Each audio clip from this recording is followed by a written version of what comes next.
Welcome to the GreatBase Podcast. I'm Steve Smith, along with Yvonne Ozerets at the table. But on the phone in California, we have Andy Fitzell. In Texas, Dave Anderson.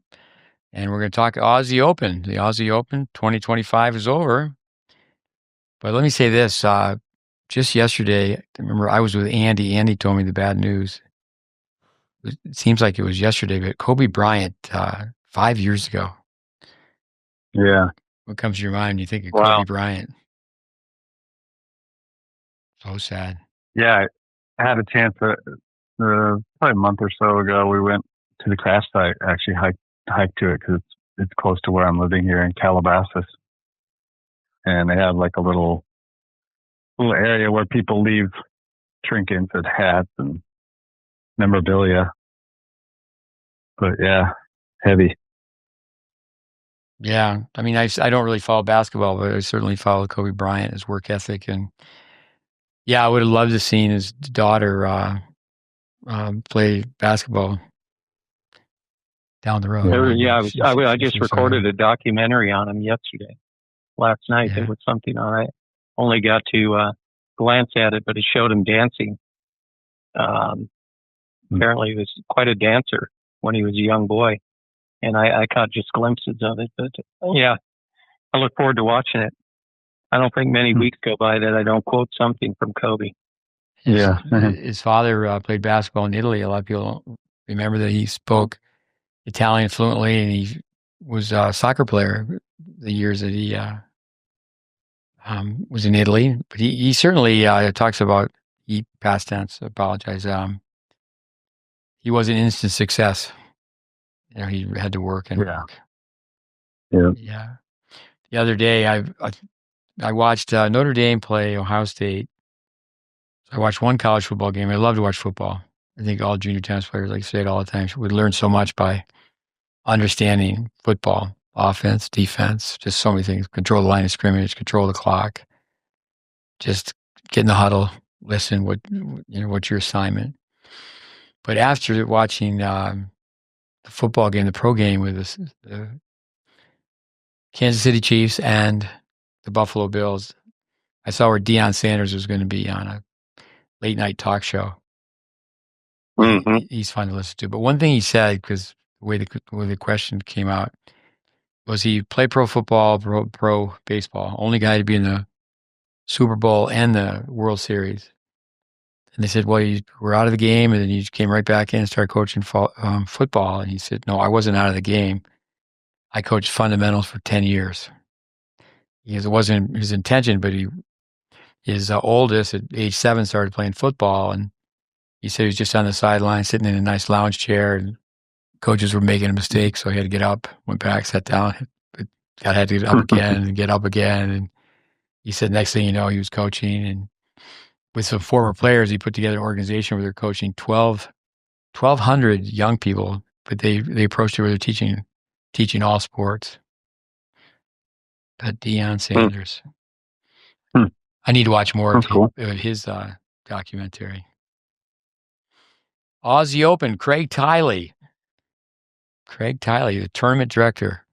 He gets the praise all the time of being the best tournament director in the world. Our listeners and Yvonne, Andy and Dave would know this, but Mark Spann, a fellow South African, knew Craig Tiley as a young child, and they're growing up in tennis. I remember Spann telling me that Tiley, he would stay till the tournament was over. You know, just if he lost, and I would say on a Saturday he'd go back and he worked the tournament. So he's kind of an outlier with tournaments. So then we had the National Junior College tournament, and so he's obviously progressed from his childhood tournaments to that Junior College Nationals. But what a big summer celebration! I know, Andy, you've been over there. Tell us about the Australian Open. Yeah, I mean, Melbourne, beautiful city. Weather's always sunny most of the time. Rains every once in a while. And the tournament itself, it seems like every year it gets better and better and better.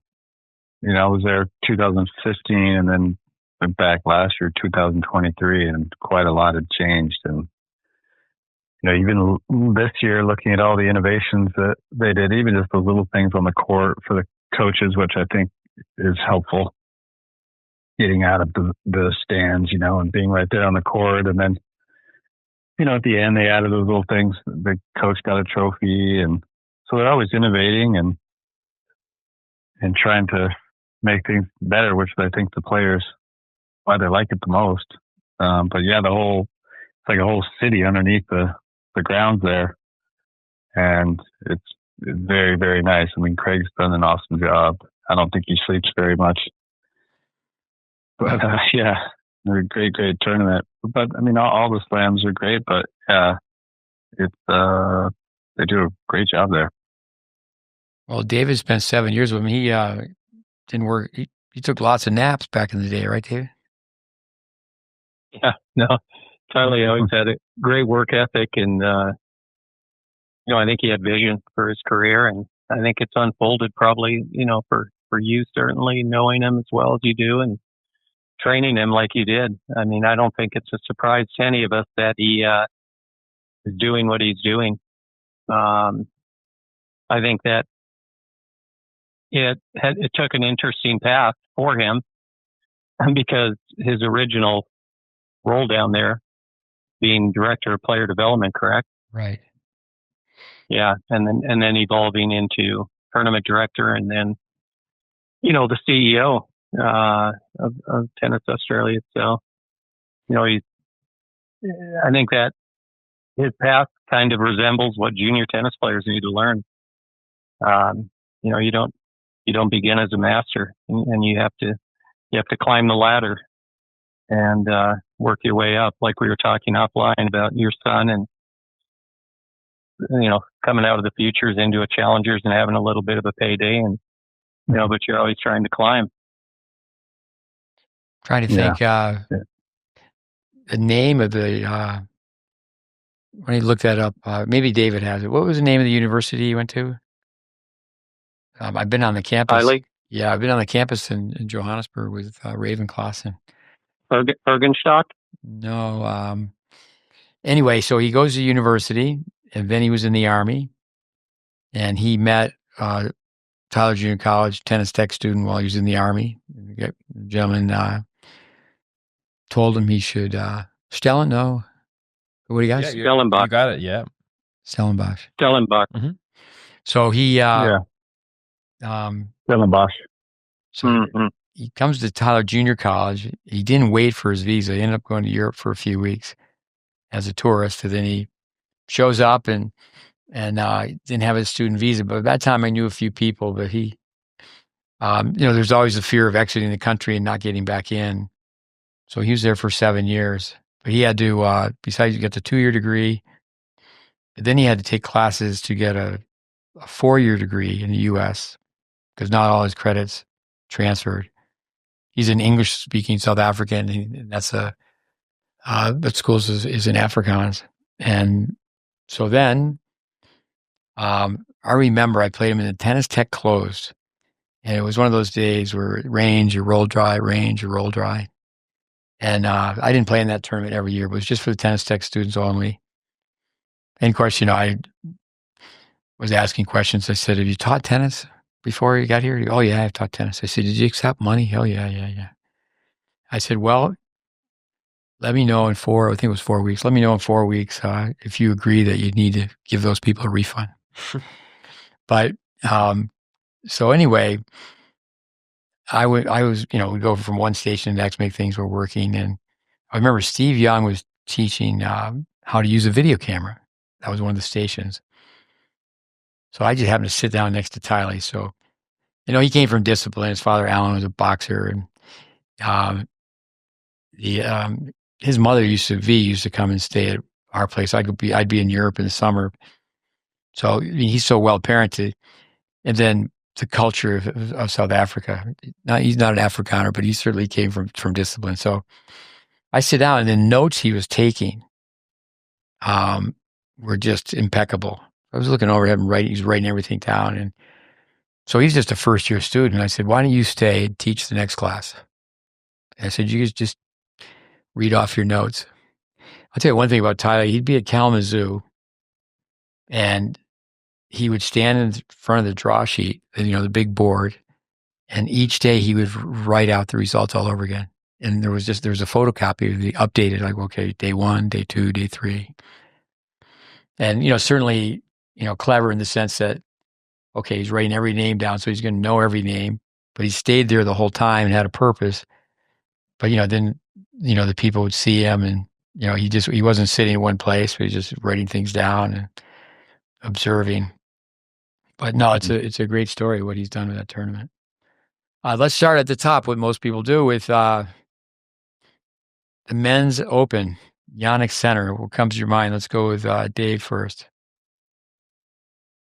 It's interesting with Sinner. He's really fun to watch.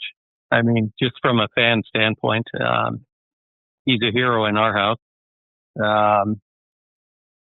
There were just periods throughout the whole tournament where it was watching him, and all of a sudden, somebody makes him produce an error, and you kind of just blink a little bit because it seems like he has these extended periods of just not missing a tennis ball, and it's so hard to get a ball through him.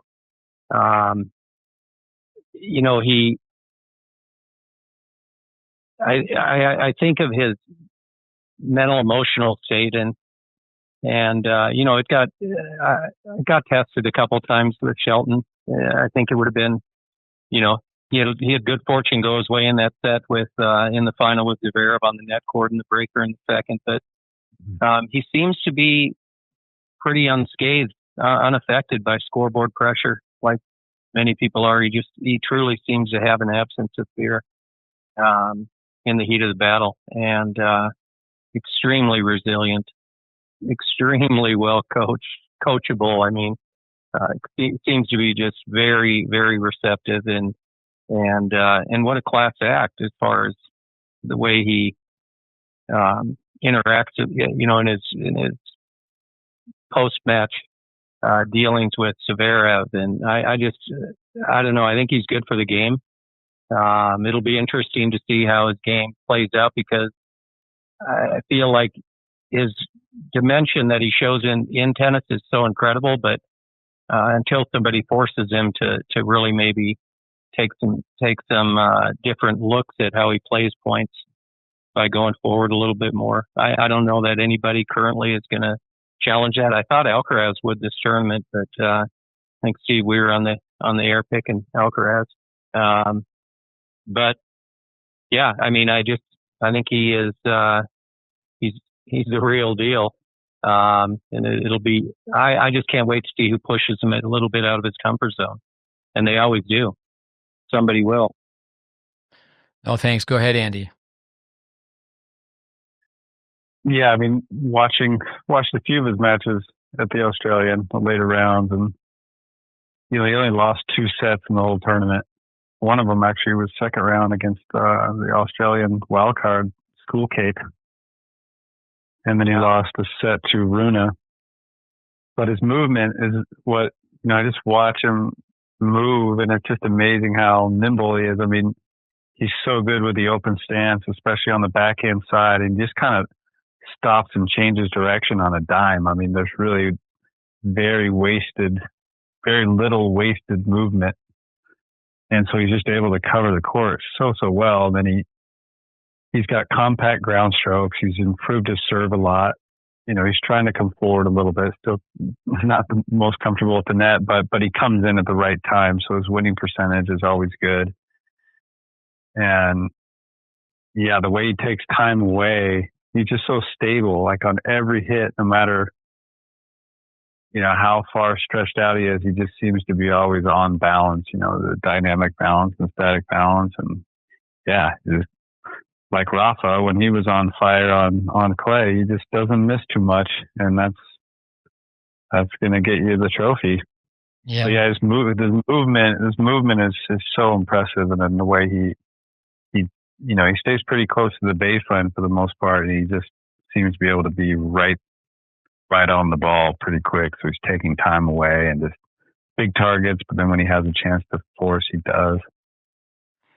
And then, his mentality. I mean, I'd seen him kind of coming up in some challengers, and you could see it then. The focus was there. He'd play a match and then be right back on the practice court 30 minutes later. And there was a sense of enjoyment for sure.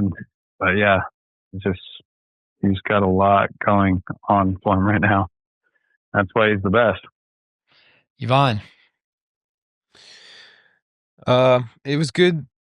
I didn't catch most of the final. I caught the last set. What I did see though in the matches that I had seen of him, it was just that he could hang in the rallies a lot longer. His shots were so much heavier, deeper, more consistent, like we've been talking about, where I had made the comment in that in one of the matches that, well, you know, kind of how every point's going to be played out. You know, they're going to get into a rally. Most likely, if it goes past 5, Sinner's just going to, with the unbelievable balance and little wasted movement that Andy was talking about, he's just going to out rally them. And that's just going to be how pretty much every point's can be played. And once in a while, you'll see, okay, there's a short ball and they'll have to come in. And so variety of play. Don't want to be the Debbie Downer, but it's not, isn't much variety of play. There's not, you know, I tend to always think about, here's an off the wall example where Alcaraz has his drop shots, but what Federer would do almost very often was he'd hit a drop shot and run in right after the drop shot, and then they'd be both at the net, and then Federer would show his class with his hands and how fast he can. He's how comfortable he is at the net. Now, watching the finals, watching these lead-up matches, these huge ground stroke just destroying the ball just to see who can hit it bigger. It's great. I mean, the ball's flying fast. I mean, they're sliding, they're moving. I mean, they're having 30-shot rallies. But, you know, there's an easier way to finish off the point. You know, if you see your opponent's in a weak position, you can just come in, like have some fun, you know, see overheads and volleys more often would be nice. And again, yeah, no I'm not trying to throw shade on anybody's game. I mean, he's at the top and that's the reason he's there. But if somebody were to mix in a little bit of variety in an all-court game, it would be a lot more interesting to watch. Not to say it wasn't interesting, but it would be a lot more dynamic. It would be a lot more like chess, and it feels like a lot like checkers now, where it's quite simple. You know, just big ground stroke rallies, big serve, and who can outlast each other. And you know, that's my 2 cents. It's like the famous line from the late Vic Braden. I was fortunate to be at the Easter Bowl with Vic one time, and he said, well, if someone's a little better than you at the baseline, you just have to mail in the scores because they don't play with different options. Here's different patterns. Here's a quote from Patrick Rafter that now several people sent to me, the great Australian. So many of them are not comfortable hitting the volley. They prefer to hit another big forehand. They do that very well, but there's an easier way to finish off the point. But coming back to center, thanks, Yvonne. It was well put. First of all, there's another redhead, Don Budge, Rod Laver. Great trivia questions. Name Maureen Conley. Name great players that had red hair. Jim Courier, Boris Becker. Wasn't so. Mark Woodford. Yeah. He'd be happy to be in that group, that's for sure. But he won a bunch of Wimbledon titles playing doubles. Yeah, great double. With maybe 10 players and not 20 parents, but at least a half dozen parents, all Canadians. And I said, well, we want to ask a question. How many of you go public skating? I mean, it used to cost 50 cents. And every small town in Canada has a public hockey rink. And then almost none of them said yes. And certainly they don't go on a regular basis. But when you're on a pair of skates, you can fall down every impulse. So I think with center, if I've shown one, I think I've shown it 100 times. When the 12-year-old, where he's the national champion of Italy skiing. And then you think Djokovic, his parents were at the bottom of the scale in the morning at the restaurant where they made pancakes in the morning and pizza in the evening. You know, Federer didn't ski for a long time because he's on his with his professional career, he didn't want to be injured, but the balance, the fear or fearlessness, the focus, his mobility. I mean, he's Gumby out there. He's close to the baseline. He's a big guy, but he's just there. It's just amazing how he moves. And especially in that backhand corner, open stance. Nerves and serves. I mean, I like to ask people, what would you rather have, great nerves or great serve? And it's just kind of an interesting question. You need both, and he has both. I think I think we should stay away from the word warrior when it comes to tennis. Tennis is not war, but he is the peaceful warrior. But the mobility, just off the charts. I mean, you think of Coco Gauff and Swiatek. There's so many players, and that's where I think the tennis players here in the U.S. You send kids over to Europe. American kid goes to Europe and they don't take a pair of running shoes with them. I mean, the coaches they look at him like, "Are you stupid?" Yeah, put your running shoes on. And then I think also growing up, the part of Italy that he grew up in, certainly you're going to play on the red clay, but you're also going to have the contrast. And Yvonne used that word, the contrast of surfaces. In northern central Europe, you're going to play red clay in the summer, and you can play carpet, hard court indoors. But he's someone also too, like going back to Kobe Bryant, that he wasn't so good in the beginning. He wasn't, everybody's a beginner. I certainly hope this dark cloud, it would be just terrible if they're the game that in April they're going to go back to review his situation with performance enhancement drugs. But let's go to the runner up. I always say to people, if you knew you were going to lose, and you had a crystal ball, you knew you were going to lose the match, would you play a little differently? I don't know if this is accurate. I mean, Johan Kriek came into our place just to spend one day. He read an article that I wrote, and I was flattered he called up. It's South African, who arguably has the best record. I mean, you'd have to go with Kevin Anderson, and there's been so many great South Africans. But speaking Yannick Center, he went to Austria, Johan Kriek. But this, as I understand the story, is that he was, playing a little bit continental, and he was playing, I think it was the Australian Open years ago, and he just said, F it, and he just switched his grip right there in the middle. And is Sasha Zverev, I mean, he's won $50 million or more, number 2 in the world. To be the armchair quarterback is pretty easy to say, well, why don't you just serve body and go forward? And he has made improvements. But Dave, why don't you go? What do you have to say about Sasha? Yeah, it was hard to see him lose. He's been through a lot. Most athletes have, really, though, at the end of the day, in some way, shape, or form. But I think if you follow anything that's said on these podcasts and really understand the game, it's difficult to see. It's difficult to see him not do what you just mentioned, which is play around with his game. And I remember watching footage of when he was young, playing with his older brother Misha, and he can play some doubles, and he went forward well, and I think that changes he's made in his serve since 2000, lowering his toss, he's made some adjustments there, and it's much more conducive to him being able to do that. But he I don't know how many times I just paused the TV watching the final, and to see where he was at the moment when he did come in, when a pass went by him or when he missed a volley. Like most players, he was just around the service line, maybe a little inside. But yeah, he should have just taken a lot more of a proactive stance tactically. But it was just kind of I think that people hope their game is on, and even if his game is on, it's still probably not going to be enough to nudge him over the top with Sinner at the prime of his game, for sure.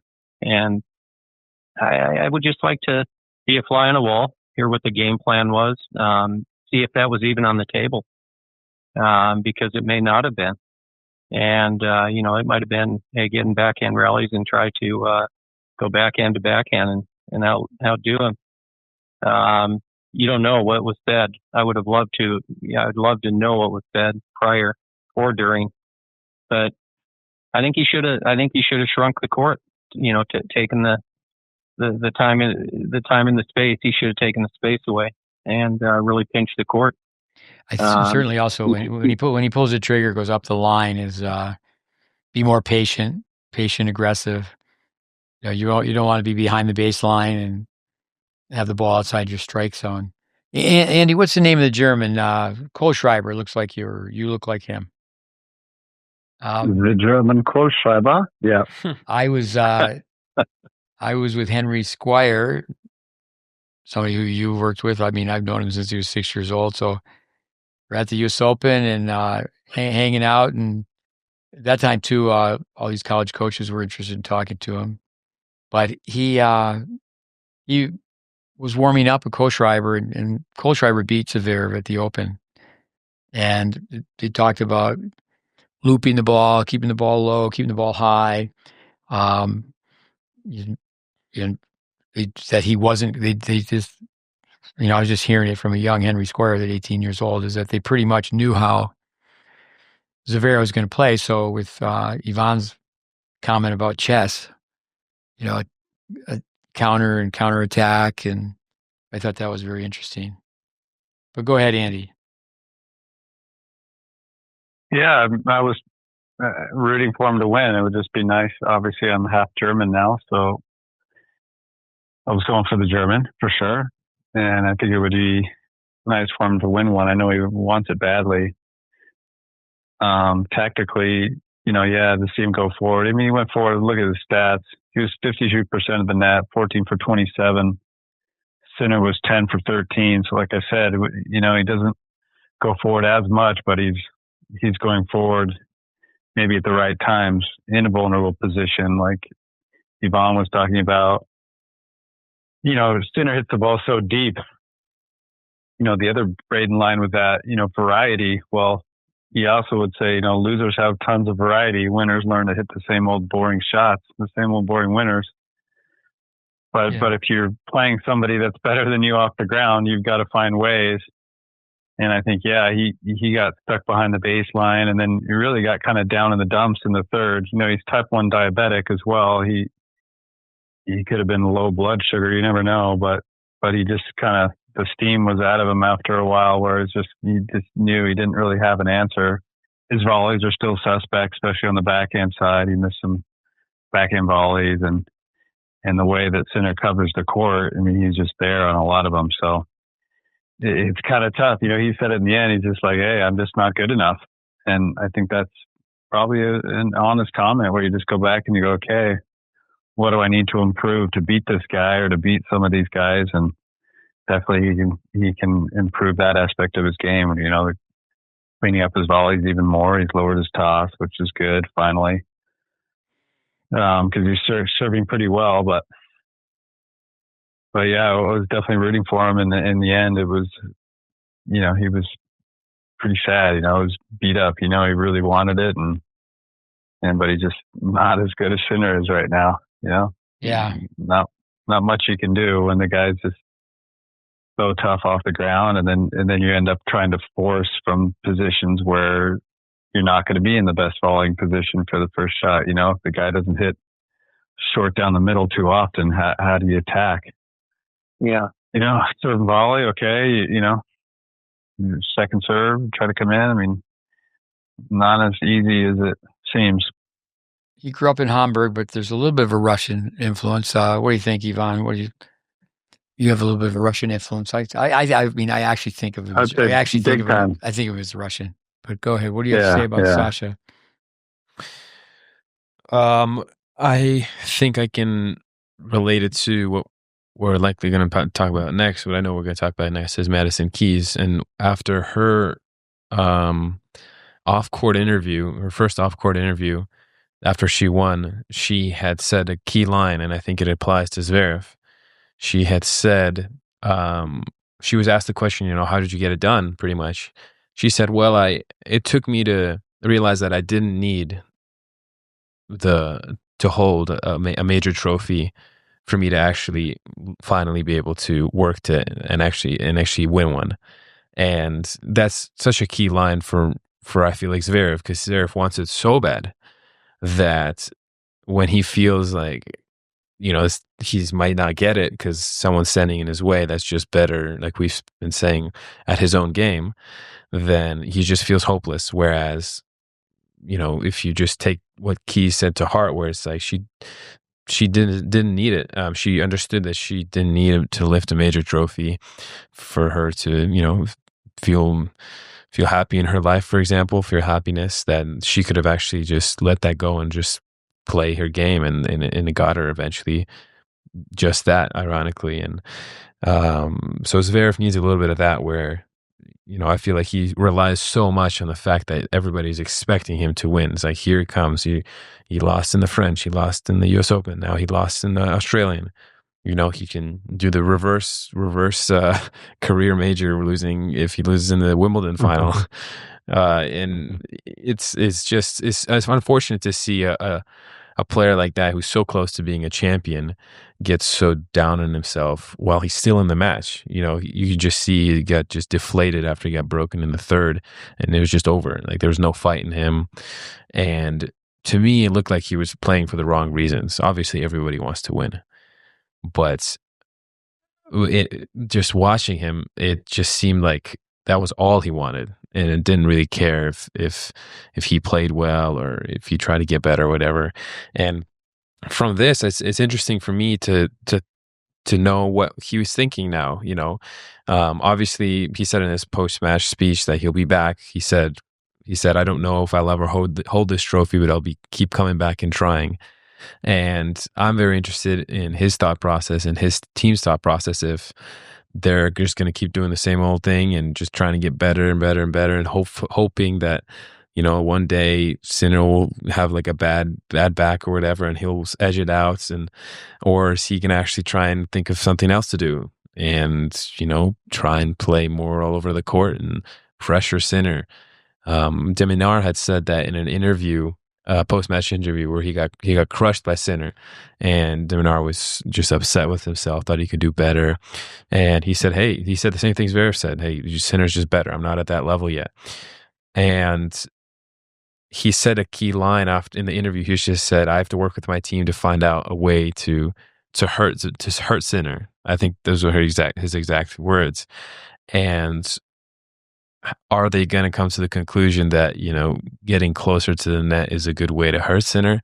I don't know. They haven't been doing that their whole life, so it's a big change. But to be a true champion, I mean, you can just watch any Federer match that he's ever played. He comes to the net all the time. Yeah, sure, he loses a bunch, but he's there. We constantly say the good things happen at the net. Come to the net at least twice a game. What are the thought processes of these players and their teams subsequently? Are they going to make changes, or are they just going to try and get better at what they're at? And who's to say what the right answer is for that one? But I think after a while, especially for Zverev, they should look into making a change. It's well put. An Arthur Ashe quote: "You have to get to the point where going for it is more important than winning." Easier said than being done, but to be the armchair quarterback,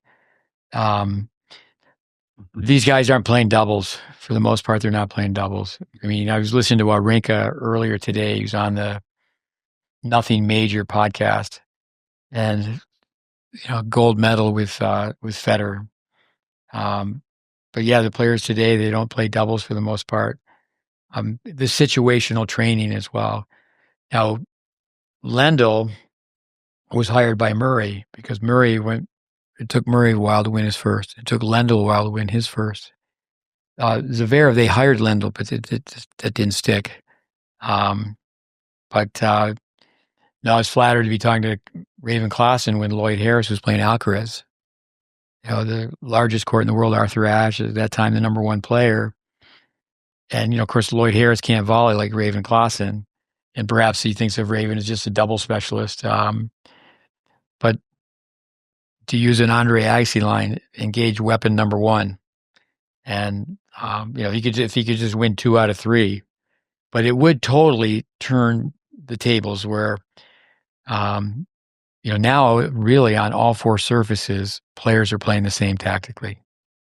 It used to be some players would skip the French, some players would skip Wimbledon.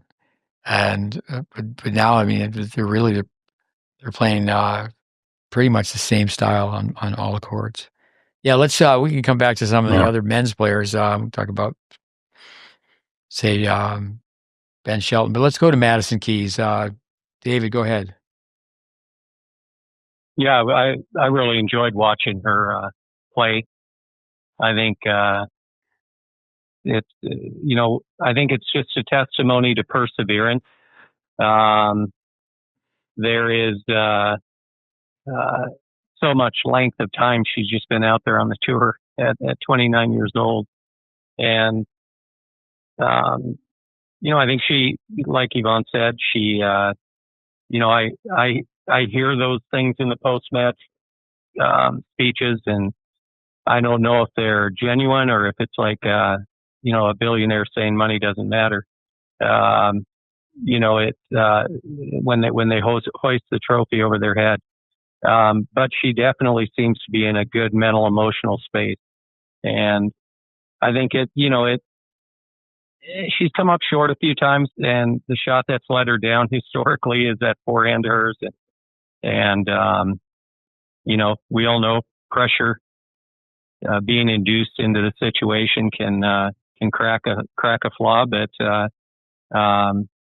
it didn't quite crack at the same level it had in some previous times when she's been at the altar waiting to get up there. And a lot of that might be because she's in a better mental space. She hits the ball. I don't think I've ever hit a 98 mile an hour serve, and she hit a 98 mile an hour forehand. And so, I think Andy, just to back up to that, Andy made a great comment, and, talking to George Goldoff about it, he got to play singles in this last challenger, just kind of to get some reps, and he got to play in the qualies, and he just used it as a practice session and really served and went in on everything.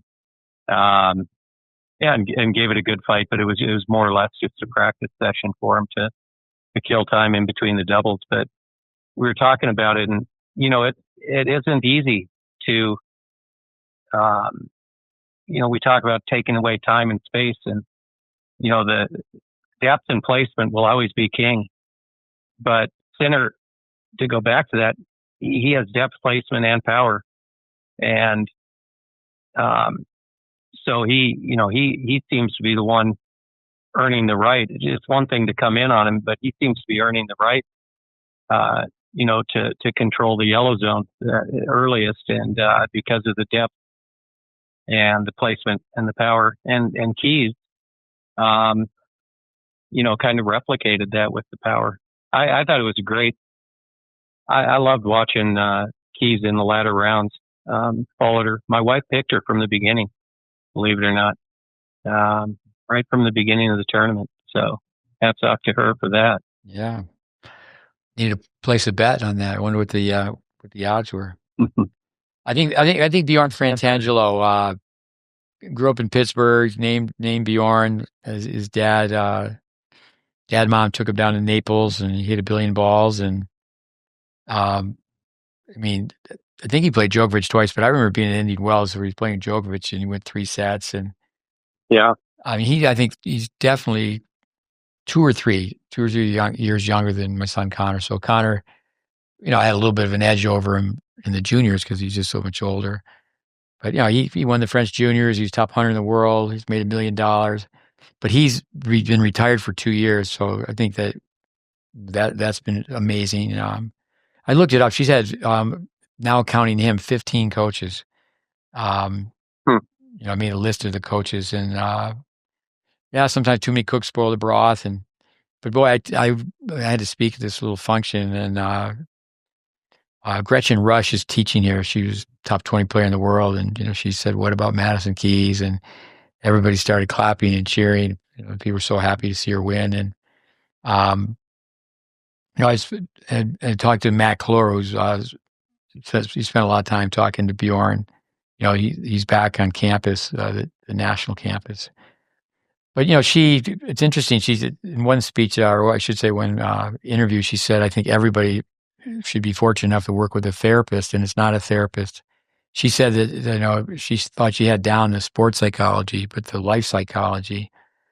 And I mean, she's been great for a long time. She's been in so many semis. She's been in the top 10 in the world.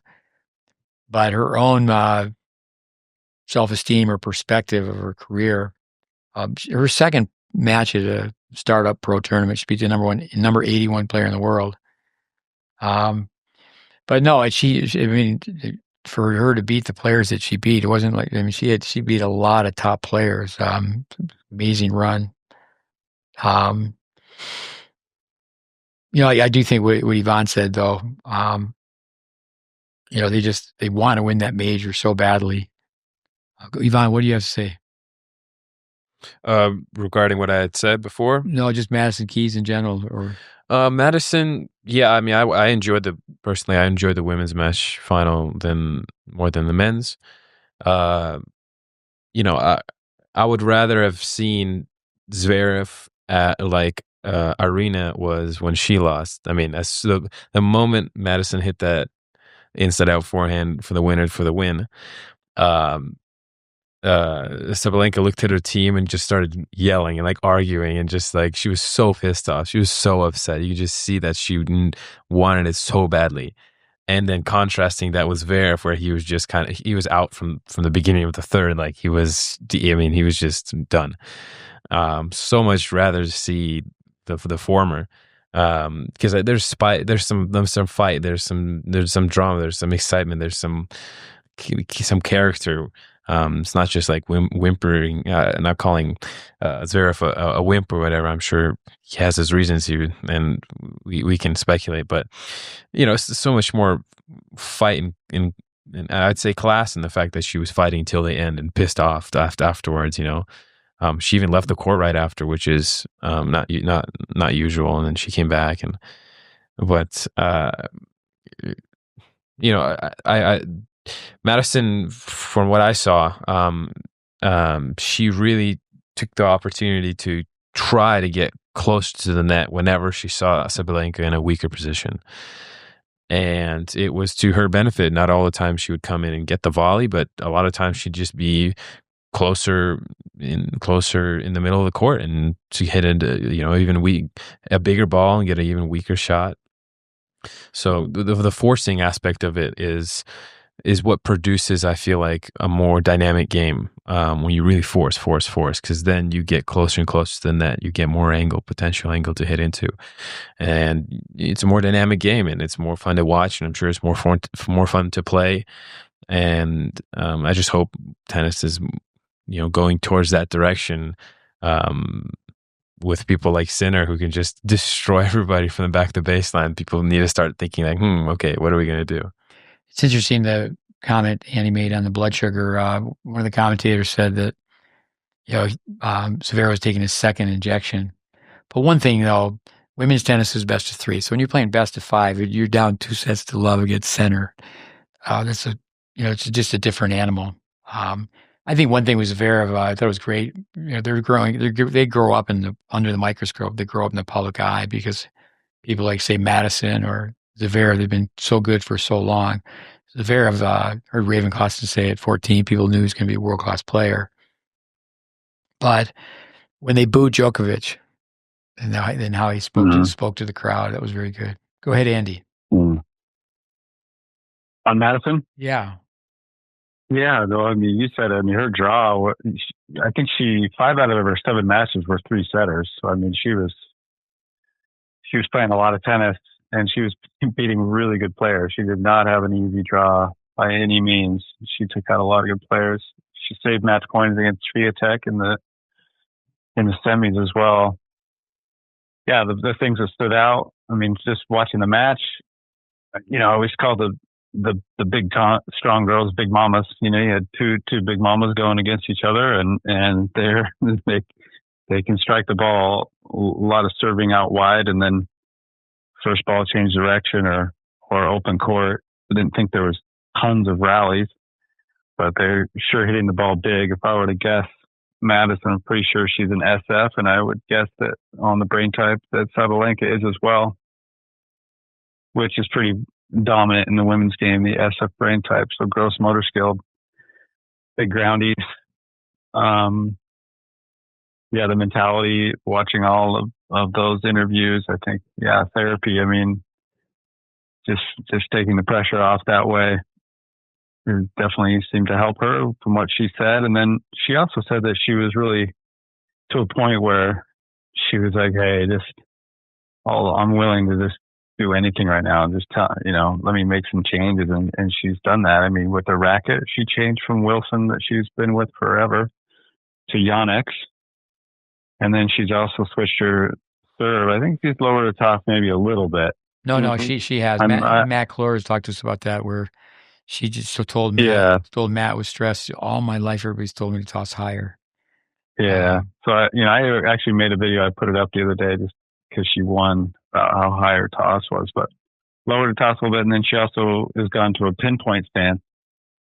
So I mean, better late than never. But if we're talking about the development of tennis in the U.S. or whatnot, that's where that's kind of frustrating. Where after all these years, it's taken till she was 28, 29 years old for someone to go, hey, hello. Yeah. Same with Zverev. And that information. I mean, Braden's information on the toss has been out there for so long, and it was ridiculed for so long, and now it's kind of the accepted thing. So she put in the work, made some changes, and it definitely wasn't an easy tournament. A lot of 3-setters, but great for her, great for American tennis, and you could just see the joy as well. So you just feel nothing but happy for them because you just know they've been through the gambit, To digress, awesome. To digress, the player you helped me with, Tal Goodman, he has one more year at Penn. He's in his senior year, but he has one more eligibility. So, a couple of Canadian coaches are talking to me about where could he go for another year of play and get a master's degree. But I can remember Matt Clores would set him up to hit with players over the national campus, and you may have been the one who was with him, but he was with Madison Keys, and it shouldn't have to be a slugfest, but it's okay. It's when it's my turn to serve, I'm going to come up to the net because I don't want to be back here trying to exchange ground strokes with you. I was there with him when I practiced with Osorio, the Colombian girl. Okay. But I going back to him to tell the best line forever was Richard Hernandez saying, what he needs to be pushed out of an airplane. That's just the best. What he needs to be pushed out of an airplane.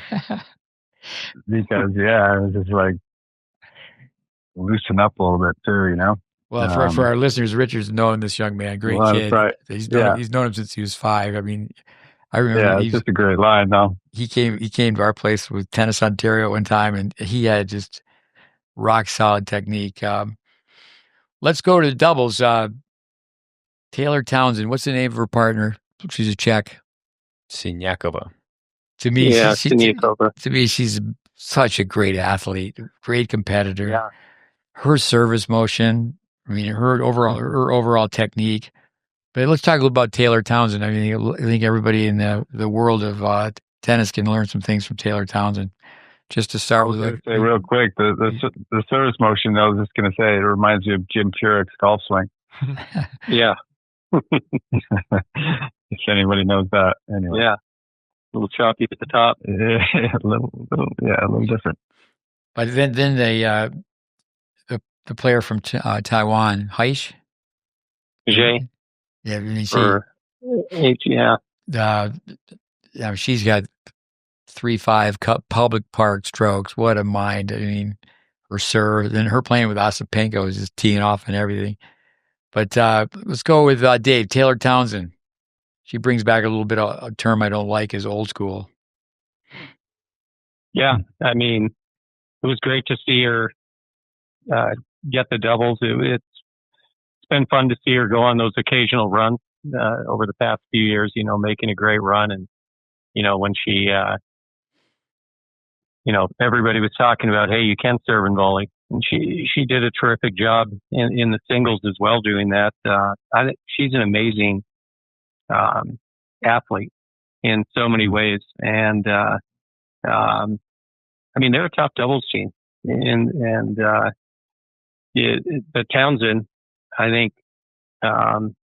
again, I think all of these people that even come close to the winner, to getting up in the winner's circle, perseverance. And, she's had a child and maybe, again, a change of perspective. And I've asked Ashlyn Kruger about her, and, it's just interesting to, I've watched her train, watch her practice. I think she loves tennis is if I watch that from an outside in, not knowing much about her, I think she loves the sport, loves to be out there competing. And, some people obviously just gravitate more towards doubles. They have a little bit more of that team mentality in them. And I think she would have been a great, great collegiate champion somewhere. But it was good. It was fun. I liked watching it. I had I actually picked the other way. My wife and I had a little pool going, as I mentioned, and I picked. I always say Jay. I don't know the correct pronunciation, but her and Ostapenko I thought would come out with it. But I'm glad that the American got it with her partner. We spent some time watching Diana Schneider. We hope that Yvonne gets a chance to go. Now through Dave Secker organizing it, Annie's helped her as well. But we're watching the semifinal match with. But yeah, it's great to see 3 full sets where they're not playing a 10-point tiebreaker. But the overheads and I think of Ashton Kruger. Who was the player she won juniors with coming up? Another American player. Robin Montgomery. Yeah, how's Montgomery doing? It'd be interesting if people just stay together. I mean, the way the way Kruger was taught to volley. I think going right back to what we talked about with Zverev, center. There's so much money. It's like Tony Roach. I loved it when what he said about Lendl. He skipped the French because he had won everything but Wimbledon.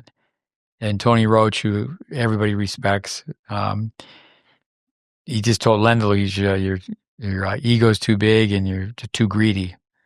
And, he said you should be serving volley and you've won everything. Go play the French and serve and volley at the French. Don't worry about the points. Don't worry about the money. You're set for life. And you want to learn to serve and volley. You can't do it 2 weeks in a tune-up before Wimbledon. You just have to be totally committed. But that's something that Kruger has been away from. And I know it's so difficult to have a set doubles partner, and like say for example, all the way down, whether it's future to challenger, ATP, WTA, is that say your one player is in the singles and the other player has to leave to go qualify for the singles, so it's tough to commit to doubles. That's happened to. Going back to Bjorn Fratangelo, he was playing doubles here in the Challenger with Connor, your son, over at T-Bar.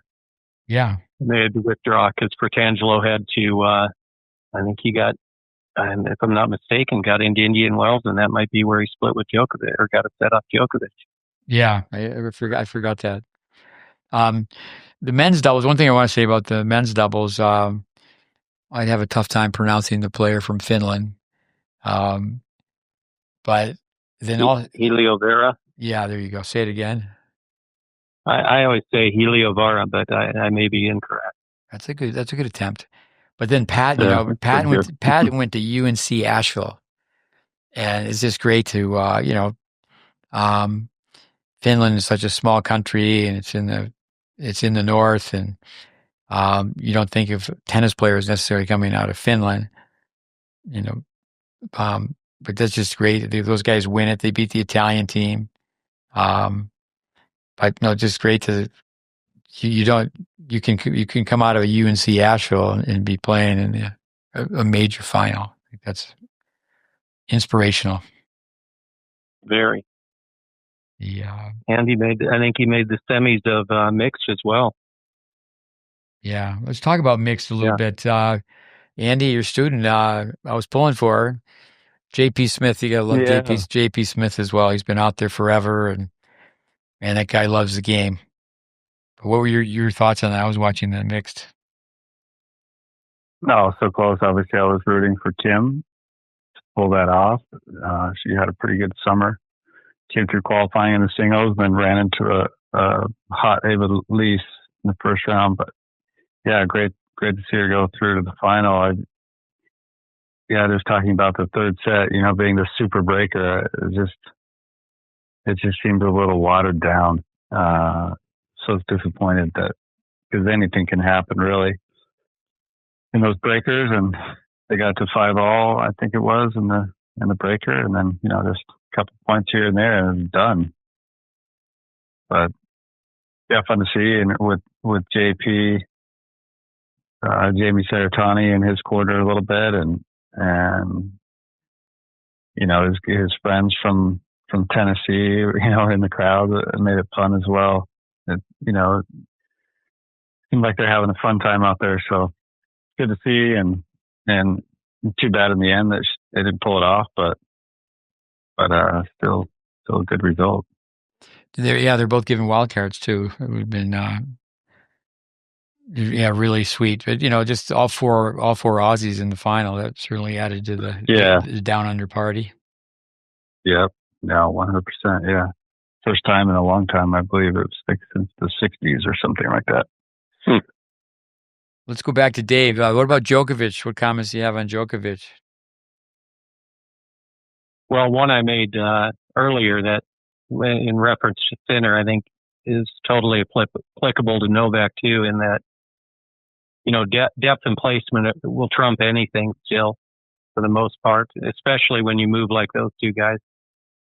And, I think when we were talking about Sinner, it's the same with these guys. Their movement is so unbelievably gifted, and they've obviously worked on it so hard. And getting that's who it reminded me when I watched Sinner of a blend of Djokovic and Federer. He seems to do it with the ease of Federer, and then yet as effectively as Novak does, and the open stance that he talked about. And Novak, I mean, it's interesting. I got quite a kick out of the.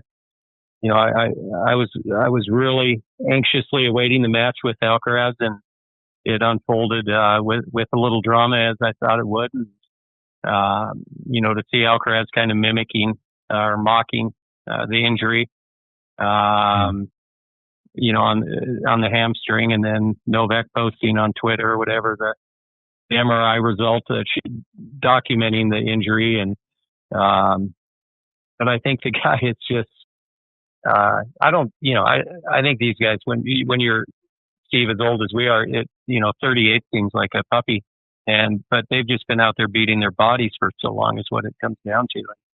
And I still think he has one in him. I thought it would have been a very interesting final if he could have got there, because I feel like he actually would have given Sinner a better test, a healthy Novak. But he's done everything that we're talking about with these other people, is continuing to just round himself out, grow his game.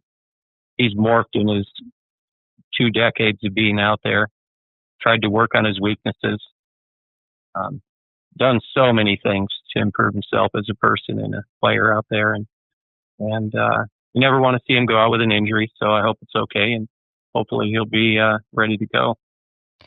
With age 37, Federer did this. I mean, there's always the thought that Djokovic could not play the French and just prepare to try to win Wimbledon.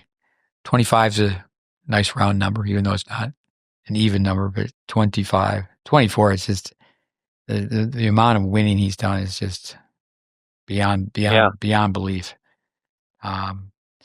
Andy or Yvonne, any comments on Djokovic? Yeah, I mean, I thought he was going to be in there to the final for sure. I thought he was going to take out Zverev. Obviously, there's been pictures of his injury online. His hamstring has got. I couldn't pretend to say I could read the scan, but apparently it was severe enough that people were surprised he was even playing. So, yeah, unfortunate to see him go out that way. But he did say that he didn't know for sure if he'd be back, but I would guess he's going to be back. Yvonne? I didn't catch the set he had with Zverev. I did, however, thoroughly enjoy the match he had with Alcaraz, despite the injury, and then the Alcaraz mocking it. Other than that, the match itself I thought was very nice to watch. I enjoyed that match. It just seemed like, especially that one rally they had in the last set, I think it was like 33 balls where, I mean, they couldn't have been hitting it any cleaner. It was like 2 feet from the baseline for 30 shots in a row. And then the point after that, or the 2 points after that, was like another 20 something point rally. And I mean, I can make the same comments I made for the final, but it's just that you got to appreciate the level of that they produce. It's such a high level. It's just the footwork and the timing and just the clearance that they get on the ball that you can't really see because of the camera angle, and just the consistency. And that's a couple. There was a couple clips online floating around where Sinner, I think in the semis, I'd have to be corrected, but he'd be so exhausted that he'd be sitting down and his hands would be shaking as he's trying to wipe the sweat off his face with a towel, and he'd get back out there and keep playing. And they referenced that to when Djokovic had that happen to him many times, but I think most recently was in Cincinnati. Again, correct me if I'm wrong. And you just see how much stress they put on their body, and the moment just makes them shake. And you just got to give your hats off to the fact that they're shaking, but they're still going out there and producing these crazy, rallies and points, and all the more reason to try and figure out, okay, what's a better? Is there a better way? So it was a good match.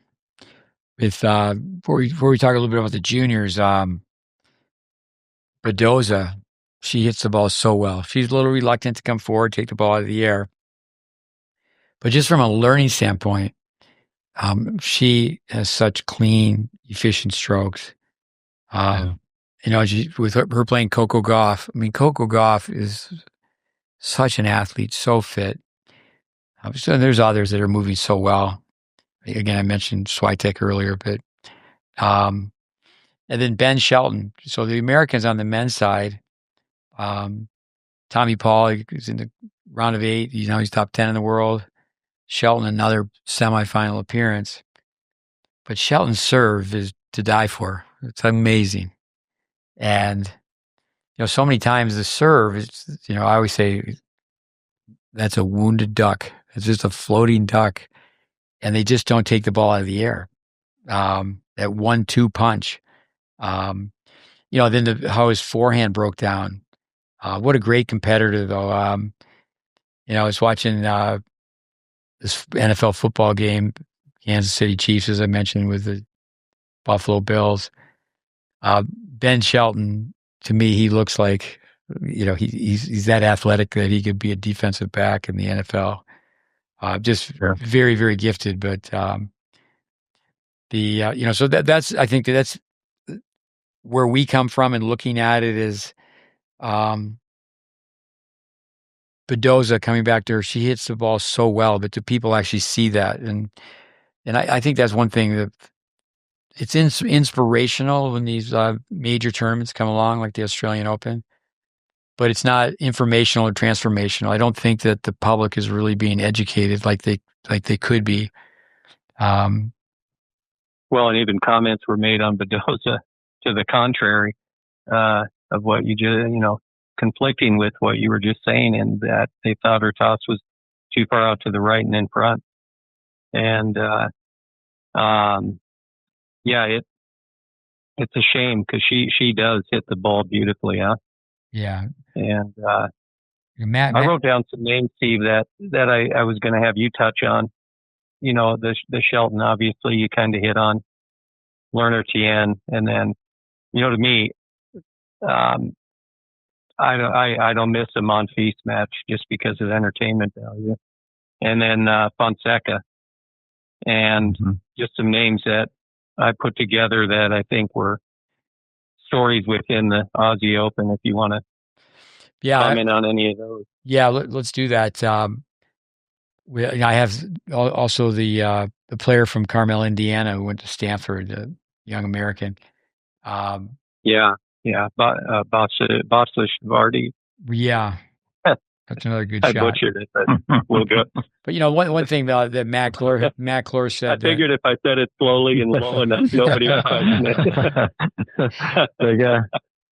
Good effort.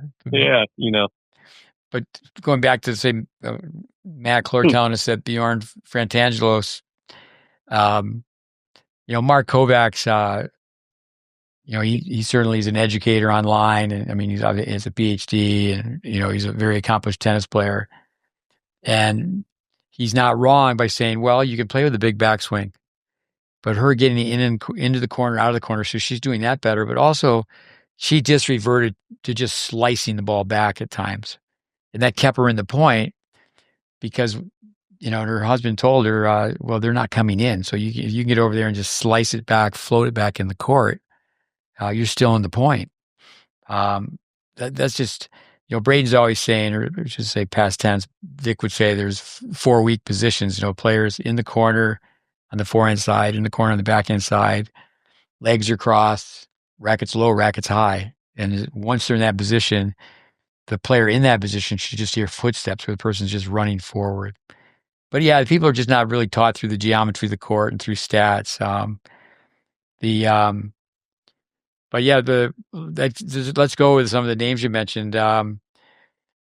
Fonseca, Raul Fonseca passed away. He's a minister, and he started teaching tennis. He started studying tennis. His daughter used to practice with us all the time. She tied a Chris Everett record. So every time I hear that name, he's the one who came up with the Lendl grid. I put words to it, but he studied Lendl. How if Lendl was deep, he'd hit back to the A and A, the center of the baseline, then B and B, just outside the very center, and the corners are C and C. And if you're in the neutral area, you can go to A, B, B. If you're defensive, you can go to A, B, C. But that kid's just got game. His backhand is just world class. But that's what we mean as far as people actually seeing, like, why is this guy so good? He was supposed to be playing at the University of Virginia this semester, but he just took off, and very much like Mickelson. Why don't you say a few things about Mickelson, Yvonne? What a great tournament he had, and then he's being coached by Eric Diaz, and I think about Manny Diaz and taught by Welby Van Horn, all the different connections. But it was great to see that trio, Eric, with those two players. Tell us about Mickelson, what he did. Yeah, I believe he beat Tsitsipas in the first round. Tsitsipas afterwards said he was looking to have a great tournament, and that's why he didn't play the doubles. And then he met Alex first round, and he just kind of took it to him. I love watching Alex play because he's what I would consider a more dynamic player, where it's more fun to watch him play. He's more all court than, let's say, I would say Zverev or Sinner if you really watch him, because there will be some points where, I mean, it almost looks like he's just playing around, where he hits a ball through the center of the court, he's on the baseline, and he just starts running in, and he somehow manages to win that point. Because really, players, even at that level, don't know what to do when a player just starts rushing the net. They look for the pass, but then they're not confident in the pass, let's say, because they don't have to pass anybody in a match situation very often. And so they hit it right back at him. And Alex has good enough hands that he can just be up there and put it away. I mean, it's very, I find it very enjoyable to watch Alex play. The match he had against Khachanov, he afterwards he said he had he was hitting his forehand the best he's ever played, the best he's ever hit it. And you need to have a lucky day to beat a player such as that, and really need a lucky day with Alex's forehand as well, because it does have a lot of moving parts. It does have some extra movements. It does. It is more horizontal than circular, I would say, most times. And if you watch Alex hit the ball on the backhand side, for example, if he has a fundamentally sound like a standard backhand, he'll finish with his racket head facing towards, let's say, the left, if you're looking at it from the back view. So it's the path the racket goes towards the target for an extended period of time, a long hitting zone. But there are a lot of times as well where he completely flips and his racket face points towards the right. And you can tell the quality of the ball after that happens, one versus the other. And he's just I mean, I was, again, fortunate enough to been able to grow up around him. We do know each other. I'm not buddy with him, but we know each other well enough that, I met him at the Challenger in Charlottesville just before he kind of blew up in the ATP scene, in the main tour scene. And, got a chance to speak with him, and he's a very, very positive, just loves to be out there. And he's very open about the fact that he never expected himself to be where he is. I mean, he was always had a goal, but he never thought you'd get there that quickly. And it's interesting, him and Lerner Tien, they were both in the next gen final. They both lost, and Fonseca ended up winning. But Tien and Alex grew up at around SoCal. They're both friends, played each other many times, many tournaments, junior tournaments. But I know for a fact that they both played at Nelly Gill Ranch Tennis Club, because that's where I played when I was younger, and I saw both of them. And I have no association with Lerner at all.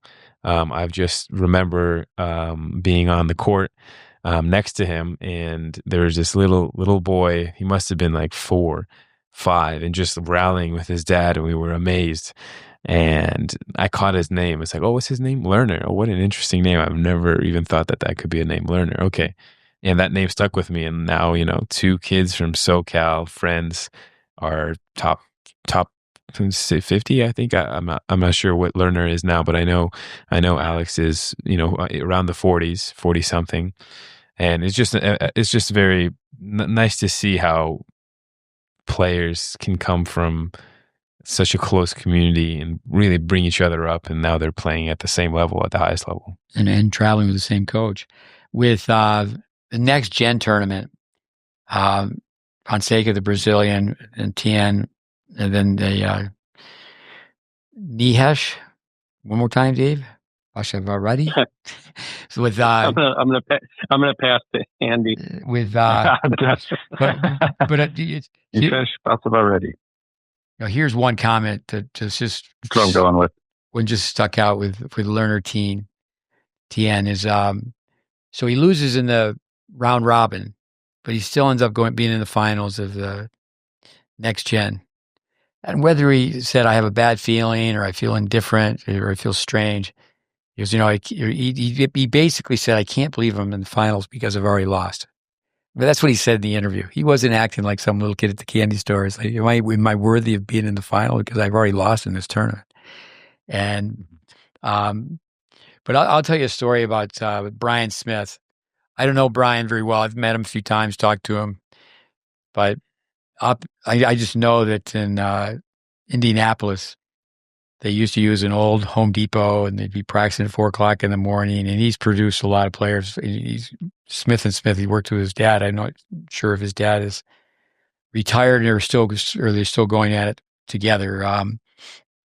But two people that I know Andy would know and have been out to your place. So Jeremy Wertzman, who I've known forever, coached when he was a really young kid. He's the coach at Indiana. So he just based on where we were playing a tournament in Ohio, we go to Brian Smith's academy, and we're there for 2 days.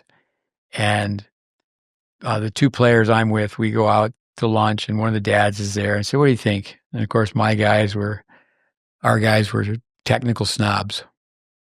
So I just let them go, "Tell me what you think, guys." "Oh, no, they hit the way they hit the ball. And it's because, they should have won, just had gratitude that they're working out." And then I just told these guys, "You just missed the whole point. The coaches are talking to us, the players are working on their own, how hard they were working. But, some of those automobiles are so big. The old Lincoln, they have an old Lincoln. The car is as big as a yacht. And one of the coaches is sitting in the driver's seat, and the players are taking turns pushing the car. And myself being a little old man, this little old lady comes out and she says, "I have AAA. I could help you out." And the one guy, it wasn't his turn to push, and he said, "Well, thank you, ma'am, but this is tennis fitness." And our two guys totally missed the point where I said, those guys are working so hard and they're so competitive. And I know that this young guy obviously was at Stanford. I have down that he played Djokovic, and Djokovic was pretty much in control, but the point spread 129 to 106. So it was a really good outing for him to play such a great player. But Rajiv Ram has had a lot to do with that's so important. Just to believe that you meet somebody and you get that. I have this written down for Lindsay Davenport's son. It's so important for people to have a sense of belonging, where they don't have awe factor.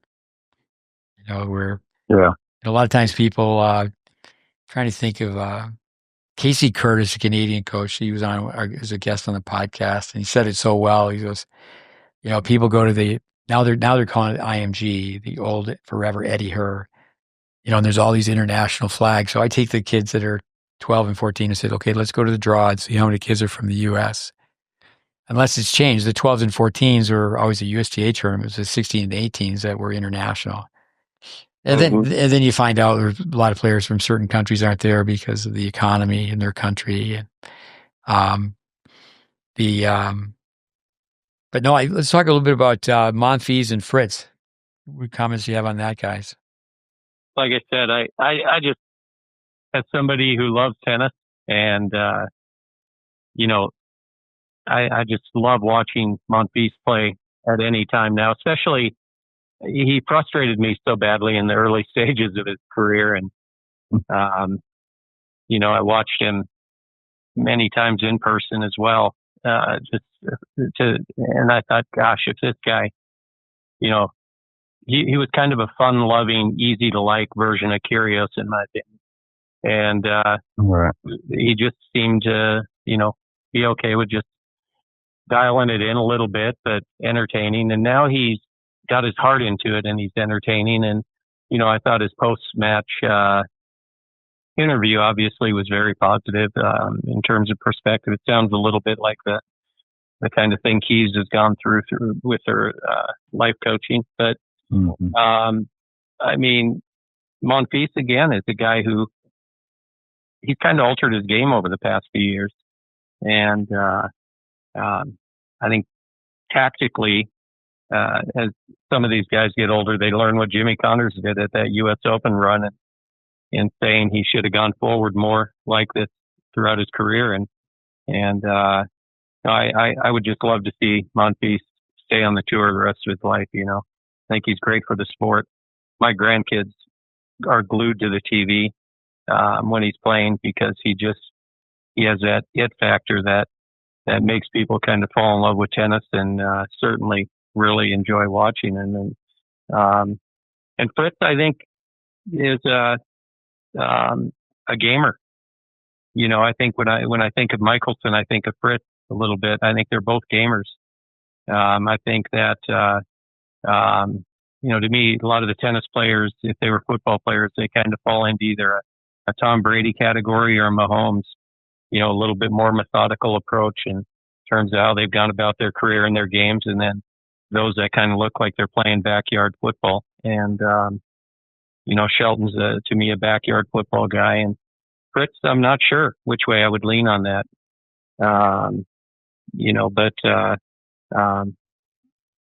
I feel like he could be a lot better, truthfully. I think he'll be interesting to see if he pursues it. I think he's brilliant from one zone of the court and has a serve that is off the charts. But I think there's no doubt about it that he just does not enjoy being inside of the service line too tight, staring at a ball coming at him. Matt Clores told me, because Matt Clores spent time with these players, having been with USTA. I guess he was there 5 to 6 years before he left. He went to Florida for 2. Now he's back. And he said to me one time, he goes, Fritz is the second most competitive tennis player in America, and Coco Gauff is first. But yeah, if he could just improve from the service line in, our grinder from yesteryear, he's 42 years old, Posey.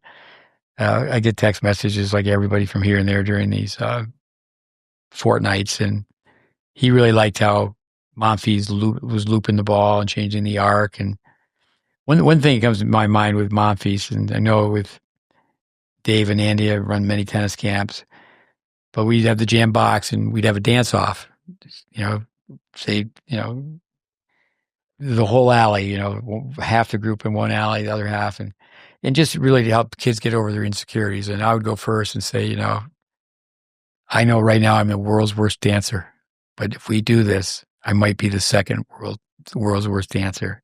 And we stopped doing it. Michael Jackson came along, and all of a sudden with his moonwalk and grabbing his crotch, we stopped doing that. But how, he has that dance off, and he's got that smile, and he's loose. And so few people when they play, can they really have fun. One of my heroes growing up was a guy named Serge Savard. And I remember my brother Mike telling me, because he ended up spending so much time up close to the NHL players, that the guy was so loose. For 15 years, we were where the Yankees play spring baseball. And baseball players, they play, 162 games? And we were given tickets all the time. And tickets we were given through the athletic department were we're right next to the third baseman. And those guys are so chilled. In their sport, they could lose a bunch of games and still win the World Series. And, they hit 1 out of 3 and they get in the Hall of Fame. But yeah, Monfils, I think he's great for the game. And then also too, his wife, and then now having a child, and she's just a great tennis player. And I think what Dave has said many times already in his podcast, if you can just be consistent, there is no perfection, but there's consistency. Let's go with Nishikori, 5 sets, trying to make a comeback. And then you got Casper Ruud. Nishikori lost the first round. Casper Ruud in the first round. One player is trying to stay on top, and the other one's just trying to get back in.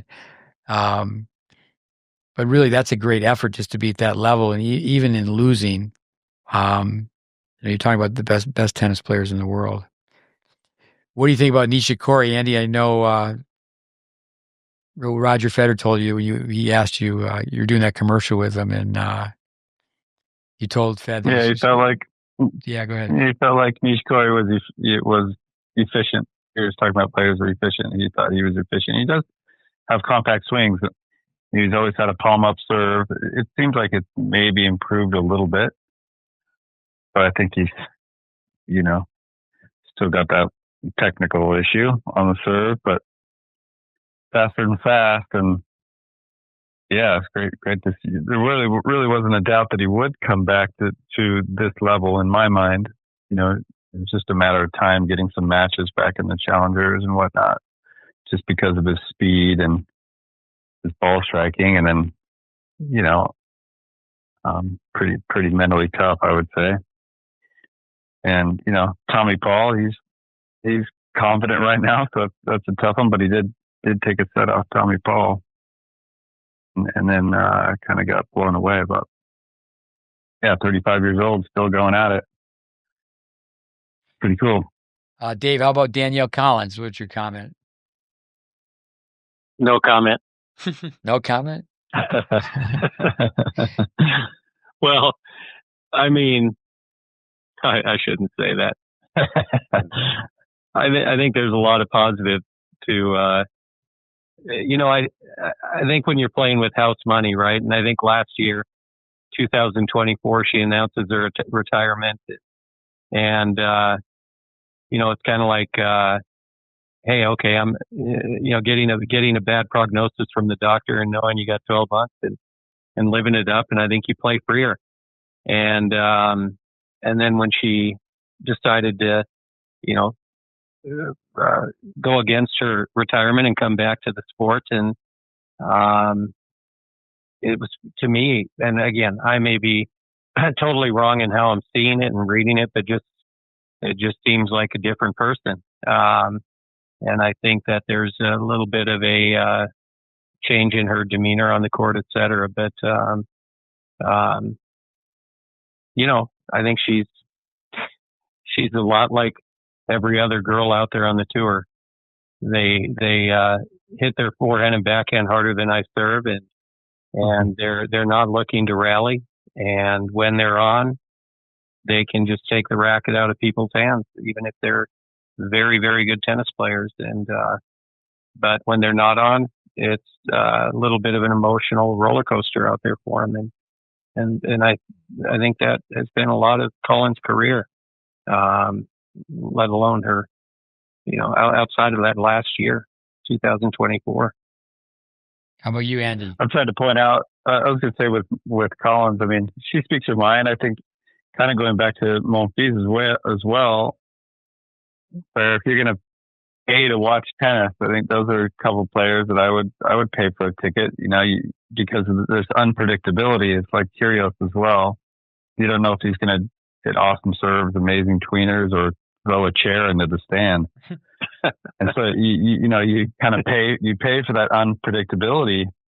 Yeah. Same with McEnroe and Agassi, because you're wanting to see, hey, what could happen, with any of those guys. So yeah, so I mean, I think just she's not afraid to tell somebody in the crowd to jump off a cliff, or really stick up for herself. But watching her play, I've shown her back into many players that I've worked with because of the way she lifts on the backhand side, and she hits it so well. Backhand side even better than her forehand. She's got a technical flaw on her serve as well, but pretty competitor. For me, great backhand to watch, and you just never know kind of what you're going to get, and so it makes it fun. I think with the crowd, Dave and I spent some time with Scott Stewart, amazing character. I can remember being with Dave at Abilene Christian, and Scott was ready to fight 30 spectators at the same time. And Danielle Collins, Matt Clore, he just helped her during one Aussie run where she got to the semis. And, he said, well, if I was going to be walking down the street and I was going to be mugged, I'd want to be with Danielle Collins. But I do think with the crowd, with Djokovic not, taking the on-court interview with Courier, Tiley was asked about that. There's 1.2 million people there. They just can't control it. And there's a few beers going down too. Yeah. But yeah, coming back to someone like Leonard Tien, what a class act in the way he's handling himself. And sometimes I just think of him, it comes to my mind where he's very, very young, but where do they get the crowd involved? Do they have the crowd work for them? Do they make it like it's a home field advantage? But Danielle Collins at one point, it's like she's taking on Australia with which she basically slaps herself on the thigh, basically like, you can kiss my ass, It's, but Michael Jordan had a little bit of that in him as well. He loved it if someone would talk trash or kind of, that's what he was waiting for. That gave him the extra juice, to step up and put it in their face. And I think she's the same way. Oh, during his Hall of Fame speech, Michael Jordan, he's still upset that he got cut from as a sophomore, got cut from the varsity basketball team. Yeah. And what people don't know is that, or they should know, insiders would, basketball people would know that he's put on the JV team so he'd get more game time, but every night that coach who cut him was in Michael Jordan's driveway helping him out because he just knew what the upside was. Anything else before we talk about the juniors a little bit? Any other players? Yeah. Well, I wrote, the only other note that I wrote down on going back to the women's was, with Goff and again, not to harp on the technical side of it, but, the incredible run she had going in, and then ultimately again, how that same, tendency she has of cracking on the forehand continued. And, I know there was a lot circulating on the internet with Goff working on the forehand in the off season, and but just to give anybody have any thoughts on that? Go ahead, Andy. On her forehand? Yeah, how it sustained itself leading in. She had a good run, undefeated, I think, going in, and then but when it cracked, it really cracked. Well, I mean, but also she hits the ball really well. I mean, so it depends on the ball that you're facing, and if that thing's coming in hard, if you start pulling horizontal and you got a short hitting zone, and it's going to be tough, once you force to it. So, that's what I would say about it. So much of the commentary leading in, even in the tournaments that she played in coming into the Aussie, and then in the early stages of it, kind of made reference to the fact that they thought they had kind of remedied the forehand a little bit, but I didn't see any noticeable improvement in it. No, I didn't either. I think one thing I would say about the tournament, both the men and the women's side, singles, even the doubles, but it seems like there was a theme of the mentality, the people that went in with low expectations and were loose and having fun, went on good runs. I even think of the German girl that took out Kimberly Bureau first round. She was a lucky loser, and she ended up getting to the round of 16. And she got the call that she was even going to play like 5 minutes before the match. And, and she was just grateful to be out there and hung in there and waited till the very last day. And she had a run. And then you think of the guys that just didn't, have these great expectations on them. They ended up doing better than the people like a Coco Gauff. I mean, you just imagine the weight that they're trying to carry to be these amazing champions, and try to break Serena's record or whatever it may be. Even Fonseca, he had all this momentum coming in. I'm sure there was talk like, oh, this guy's going to go deep, and then he went out. So I just think, the whole mentality is such a great lesson where you just gotta. Maybe Bond had it right, Andy, in dodgeball. When he said when they asked what his goals were, and he said, "I don't set goals. I find it that way. I don't have to ever disappoint myself." Yeah, exactly. Yeah, that's true. I mean, I told this parent the other day, with the Iga Swiatek, high standards and low expectations. I think that's the way to go. Is just prepare the best you can for the test, and then go out and try to enjoy the battle, and not put all those crazy expectations on you. I think. We saw that theme pretty well. Yeah. Talking about, Andy, you mentioned the German player didn't know until the minute before. It makes me think of a Craig Tiley story. Is Nathan Zeter was like, say, number 7 at Illinois, and he didn't think he was going to play the next day, but they were going to put him, just a matchup. They thought he would do better, big guy going forward. But they put him at 6, but they didn't tell him until the morning of, because that way they knew he would sleep really well. If they told him the night before, hey, we're going to play tomorrow. With, Diana Schneider at 12 in the world, and I know the work that Dave Secker did with her, and now you did with her, and to possibly have Yvonne travel with her, chart matches, scout, and help the dad out. So, okay, just the communication process, because Yvonne can speak Russian. And, certainly there's some confusion. She's just shot up to 12 in the world. Dave told me at one point, one stat that she had is she was number 5 in the world for her success rate at the net.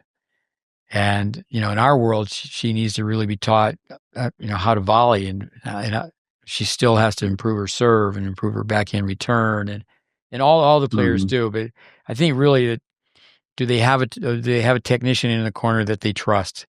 And even at the grassroots level, when someone, all of a sudden they become a top 10 junior in their section, they're at these junior tournaments and people are giving business cards to their parents, and there's a merchant of flesh and people are just hustling them. And the parents become a little intoxicated. And then it's like, whoa, who are they going to listen to? And there's so many people talking to them.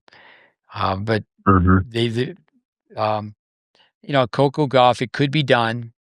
Like say for like a Diana Schneider, you're going to give her a dissertation on the backhand. She should, in my mind, my way of thinking, she should definitely be exposed to the information, which she already has been. But then when she plays and the competitive juicers are going, and I mean, obviously she's just got the it thing when it comes down to competing. But on the backhand, like, circle, circle, circle, and then, even like high, low, high, high, low, high, I always think how, when Vic Braden was 55, he started playing again. And I said, Vic, I'll coach you. And sat on the bench, and he had a little open racket face on the forehand side. And I said, Vic, you don't have a Braden forehand. But he knew so much about, especially at the end of his life, how the brain worked. And that's how you have to talk to yourself. High, low, high, get the right, up, get it down, get it down, get it down. But it's not like it's rocket science, but the players do need to trust the information given to them. And, talking about all the different things, I did hear Center say that this was Darren Cahill's last Australian Open, so it made it sound like Cahill was going to retire. Yeah, he said this is going to be his last year coaching. Yeah, that reminds me of the time I was trying to buy the Vic Braden library, and one of my millionaire friends sent me to a billionaire, and I was being paid $1,500 a day. You've heard that story on a podcast, right? So KL, he's going to go work for 2 days, and he goes, "What's your fee?" He says, $150,000 a day, and the billionaire goes, "Well, I think that's a little expensive." And KL, being a smart guy, goes, "Well, just pay me what you think I'm worth. I'll come and do it." So he just paid him $75,000 a day, so he got $150,000.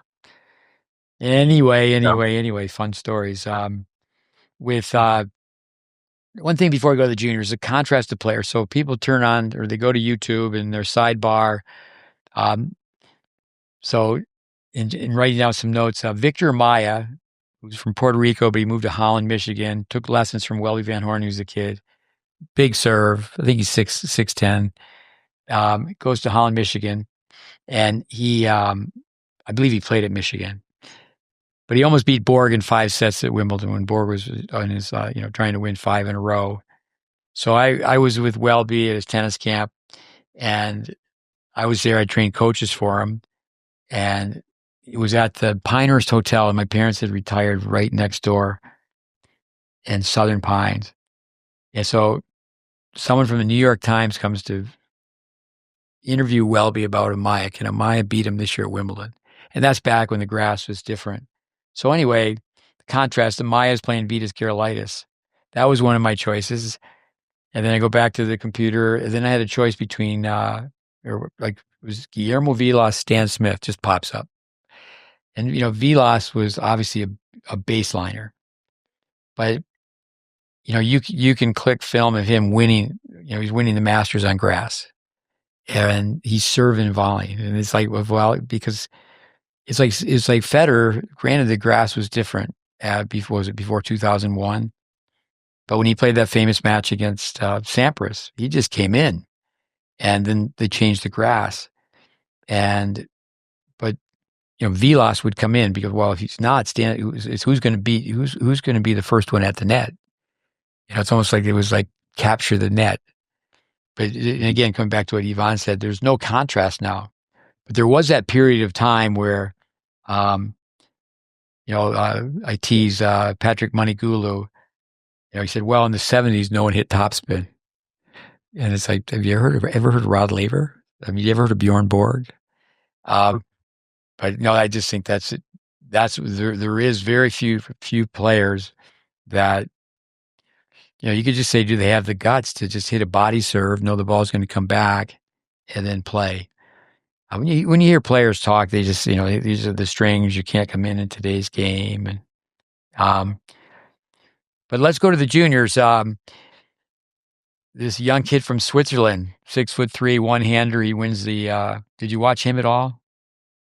Yeah, Henry. Great mover, Henry Burnett, I think. Burnett, yeah. Burnett, yeah. There's some film of him on YouTube where it says this kid looks just like Edberg, and but no, we talked a little bit about his backhand today. When you swing really fast like that, at the very top of the swing, you're going to release from the elbow, then the player's going to open up. But people need to look at how he hits that backhand in slow motion. It's got a one-hander. That's kind of fun. With the girls' doubles, I wish that the two girls, they're being brought up in Northern Cal. Now they're the USTA, but I think it's Pinakova, yeah. They're Czech, and they win the doubles. And I read this quote, the father, because the father and mother are both tennis players. We gave them a base and techniques. Now we'll see whether they want to do it or not. Interesting that the girls are homeschooled both in English and in Czech. And thinking of Coco Gauff, at one point, both her grandmothers were her homeschool teachers. So certainly a lot of wisdom coming that way. But I think that's sad that we don't. You can dig and dig on the internet, and but I do think that they should do more with showing the juniors. Jagger Leach got to the semis. Yeah, and, but I also think the sense of belonging. His parents, just the Leach family, and then his mom. Yeah. He's going on to a college team where, at TCU, where, you look at Fernley, who just left TCU and knocked out Kyrgios in the first round. Those top college teams and guys like Jagger Leach. It's interesting, these top NCAA teams and the level of play. You mentioned Fonseca, who could have been at UVA, and people like Michelson. And his life will never be the same. He's going to meet the one and only Scotty Perelman. Everybody loves the Pearl. No, they've really got it going at TCU, and but yeah, I think that that's a big advantage. But the kids who don't have that type of background, where their parents were world-class tennis players, you can still get there, but you might not fast track as the kids that have that type of exposure. Go ahead, Dave. No, today I was going through some of this stuff with a few kids that were around my court, and two of the girls, one's headed off to Tech next year, and the other one just signed or committed to Air Force. But they said, "Hey, Dave, do you know that?" They go, "We beat those girls a year and a half ago, Pinakovas, and in doubles up in some level tournament, level 1 or 2." And I had no idea that they had, but I think the point out of that I'm trying to make is these two kids I'm referring to, they just didn't do a lot of traveling, the pursuing of many of those things. In fact, they also beat Kayla Chung and Alana Hamilton in a tournament. And there's different roads to the top, and but I can tell you, I think both these girls can certainly play doubles. I don't know that they would have got to the finals or won the juniors, but I think that people in junior tennis that are listening to this think that this is a path to get onto the ATP or WTA, and there isn't always a correlation between these junior Grand Slam results and making it into the next level. But I think that there is an assumption that's made by kids and parents where they think that it automatically transfers to the next level. I don't think it automatically transfers. I think it helps, though, just from what, even Steve was saying tonight, where you just get that sense of belonging. You're around it. You learn how to travel. Exposure. Exposure, exactly. It just takes away some of that awe factor. If you get a hit with a few people and you go, I can hang with this girl. That part of it helps. Yeah, dip your toes in that water for sure. Yeah, exactly. Quite often I tell the story of three ladies that are pretty much the same age, Davenport, Hingis, and Venus Williams. And really they all got to the top of the mountain, but they took a different path. And, Hingis won Junior Wimbledon at 12. But I like to tell people, in college tennis, you're either a blue chip or a project player. And in pro tennis, you're either a teenage sensation or a late bloomer. A lot of times, a 17-year-old, they don't realize, 5 years from now, you're still young at 22. And I don't think a lot of kids go into college. Obviously, you want to win for your team, but I think the coaches even forget this too. Is that they go into college, is how much development really is there, and is it documented? And do kids end up? Certainly, kids physically change more in high school, but in college they do change more mentally and emotionally. But I like Dave Anderson's line where some kids goes off to college and say, "How'd they do?" Well, they didn't get worse. Because a lot of times a college kid, they come out of college tennis playing the same way as they went in. I remember Thomas Olerstedt from Sweden, who was a student of ours way back in the day, told my son Connor, he goes, well, number one, you want to make the lineup. But number two, once you make the lineup, just be super aggressive. Go forward on your very first opportunity every time. People don't realize that, the parents listening is that, some kid, they think they're man of the world at 17, especially the boys. Their parents, if you tell them this, it was just a blink of an eye. I mean, just thinking, I said earlier in the beginning of this podcast, it was 5 years ago that Kobe Bryant passed away. Time just flies. And, when a kid is 12 and 13 and 14 and 15 and 16, and they've played one-up, one-back doubles, and they only go to the net to pick up balls and shake hands. But we've had so many of these podcasts now. I think Joel Trucker, what a mind he has, is that if a kid starts going to the net when they're 15, it's like they're learning a third language. But let me do this. Here's some names from the 15 people, and there's obviously more, but this is after Madison Keys finds her way from Illinois down to Florida as a really young kid. It was Chrissy Everett and John Everett.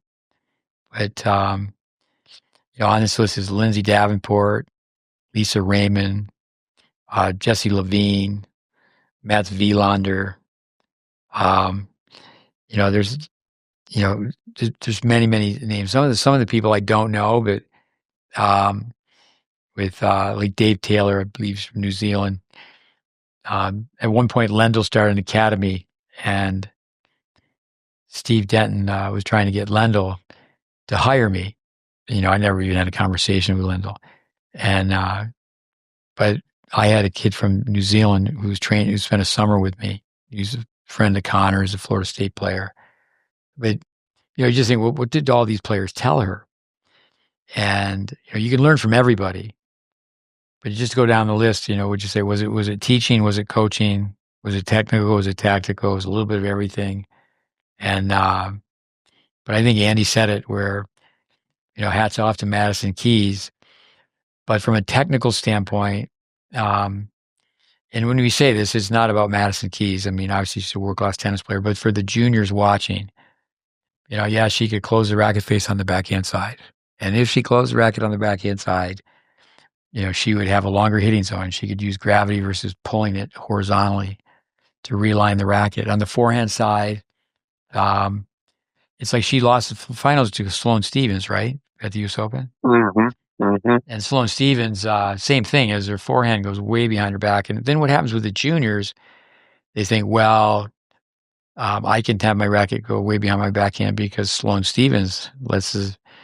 Then you hear people say, well, everybody has different styles. Young boy is a fun story. Andy, you would know this young player. I think David, he's been out to your place as well. He's cracked the lineup at Tennessee.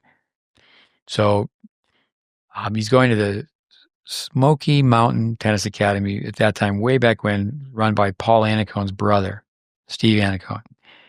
And so they come one time, and he has two older brothers, which really helps out as far as practice partners. But after they came to see us, videos done and such, they never went to a pro, never went to a program. It was a family affair. I mean, they would come back and see me periodically. And so I was at the tournament in Knoxville, the Challenger with Austin Krajicek. So I had a chat with Steve Annicone, and he said, I respect what these kids are doing. I just want you to tell me, how'd you get them to do it? Drop hitting balls. And certainly, we start with the film process, but we have all this content online. And, Andy, you were with me. This coach is no longer at a big time school, but these stories have been repeated, but the player approaches the dad and says, who's your son's coach? And he says, I'm the coach, which I'm flattered by because, I'm really a supplemental coach that they would come and see, but they use the information, use the curriculum. So the coach says, who's a former pro player, he says to dad, he goes, as after you said Steve Smith was the coach, he said, no way. I went to watch Steve Smith coach tennis. There's no way he's your son's coach. And the father, a very bright man, said, well, how long have you watched him? How long were you there? He said, just one full day. He goes, well, this is what it looks like 10 years later. Because I started working when he was 8. So the people who listen to our podcasts, we don't want to come across egotistical and like we know everything, but when it comes down to fact-based tennis for long-term development, I don't think anyone who knows 2 + 2 = 4 is at Coco Gauff. If you could turn the clock back, she would have been better off with a Djokovic ready position and not to have such an extreme grip. But then, could you work within that? Could you modify that? But I that's one comment I think we could close this podcast. One comment I would have is we're spoiled with these majors. We have 4 Super Bowls and have to be grateful to have so much access, through all the matches being streamed, or now you can pick which court you want to watch, and then the interviews afterwards. And I just wish it was more educational. I just wish that like say here in the U.S., I do have that in my notes. There's a good showing for the juniors, or you can say there's a lot of positives here and there. And was it Asia Mohammed and Jackson Withrow? They were out to the quarters in the mixed, and but to see more Americans, I like the idea of having more Americans play. Have more U.S. players play U.S. college tennis. And now, how are we going to do that? And so that's the purpose of these podcasts. But that's one point I would make in signing off with the Australian Open. Fantastic to watch it. There is so much learning, but I think there could be more. And I think the people with the microphones, it'd be great if they got technicians and say, okay, let's go through. They do it in other sports. They do it in other sports. How could someone, with Ben Shelton volleying like that, we've talked about, if you have him serve underhand, play on half a court. We'll just reach out to Craig and tell him we got a few people that can come down and do some work in the booth. Well, I don't know how connected he is with Channel 9's Australian Tennis, but there's so many TV outlets from all over the world. But no, I do think that Raven Klaassen, I asked him about that on a podcast. I said, because he's done TV in South Africa. Mm-hmm. And I said, would you want to do TV? He said, no, because you got to be politically correct. Years ago, that wasn't the case. When Jack Kramer was in the booth, he would tell you like it is. I see Yvonne smiling because he's watched some ice hockey with me. It's a completely different culture. And, it's amazing the commentators have access to the players. And next thing you know, they're coaching the players. And, I remember years ago when I was a kid, Howie Meeker, the players are playing very poor overall. The doubles is very poor. Now, the very best players in the world, like say Rajiv Ram, he's 40 years old, the way he plays. I mean, kids in America should know why he won the US Open 3 years in a row. Or his partner, Joe Salisbury, when he played college tennis, he was going forward. And, so we mortals, when you watch a Zverev, I mean, the years go by, but he's been in the public eye. We've all known for, maybe not young Yvonne, but Andy, Dave, we've all known for 10 years that, he should be going forward more, and this is what he should be doing on his toss.